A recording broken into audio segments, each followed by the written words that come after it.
It is astounding how significantly one idea can shape a society and its policies. Consider this one. If taxes on the rich go up, job creation will go down. This idea is an article of faith for Republicans and seldom challenged by Democrats, and has shaped much of today's economic landscape. But sometimes the ideas that we know to be true are dead wrong. For thousands of years people were sure that Earth was at the center of the universe. It's not, and an astronomer who still believed that it was, would do some lousy astronomy. In the same way, a policymaker who believed that the rich and businesses are job creators and therefore should not be taxed, would make equally bad policy. I have started or helped start dozens of businesses and initially hired lots of people. But if no one could have afforded to buy what we had to sell, my businesses would all have failed and all those jobs would have evaporated. That's why I can say with confidence that rich people don't create jobs, nor do businesses, large or small. What does lead to more employment is a circle of life, like feedback loop between customers and businesses. And only consumers can set in motion this virtuous cycle of increasing demand and hiring. In this sense, an ordinary middle-class consumer is far more of a job creator than a capitalist like me. So when business people take credit for creating jobs, it's a little like squirrels taking credit for creating evolution. In fact, it's the other way around. Anyone who's ever run a business knows that hiring more people is a capitalist's course of last resort, something we do only when increasing customer demand requires it. In this sense, calling ourselves job creators isn't just inaccurate, it's disingenuous. That's why our current policies are so upside down. When you have a tax system in which most of the exemptions and the lowest rates benefit the richest, all in the name of job creation, all that happens is that the rich get richer. Since 1980, the share of income for the richest Americans has more than tripled while effective tax rates have declined by close to 50%.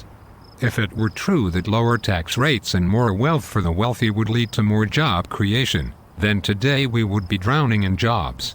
And yet unemployment and underemployment is at record highs. Another reason this idea is so wrong-headed is that there can never be enough super-rich Americans to power a great economy.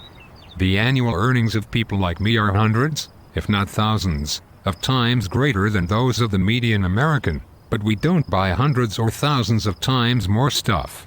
My family owns 3 cars, not 3,000. I buy a few pairs of pants and a few shirts a year, just like most American men.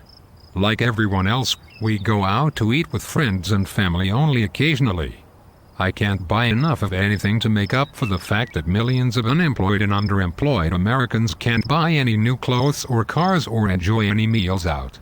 Or to make up for the decreasing consumption of the vast majority of American families that are barely squeaking by, buried by spiraling costs and trapped by stagnant or declining wages. Here's an incredible fact.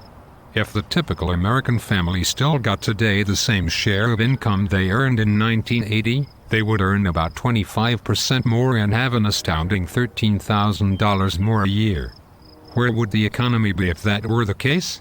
Significant privileges have come to capitalists like me for being perceived as job creators at the center of the economic universe, and the language and metaphors we use to defend the fairness of the current social and economic arrangements is telling. For instance, it is a small step from job creator to the creator. We did not accidentally choose this language.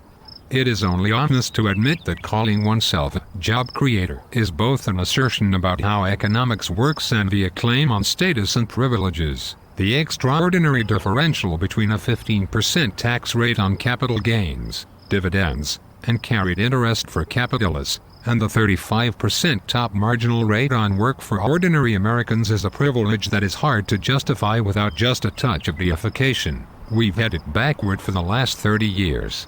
Rich business people like me don't create jobs. Rather, they are a consequence of an ecosystemic feedback loop animated by middle-class consumers, and when they thrive, businesses grow and hire, and owners profit. That's why taxing the rich to pay for investments that benefit all is a great deal for both the middle class and the rich. So here's an idea worth spreading. In a capitalist economy, the true job creators are consumers, the middle class. And taxing the rich to make investments that grow the middle class is the single smartest thing we can do for the middle class, the poor and the rich. Thank you.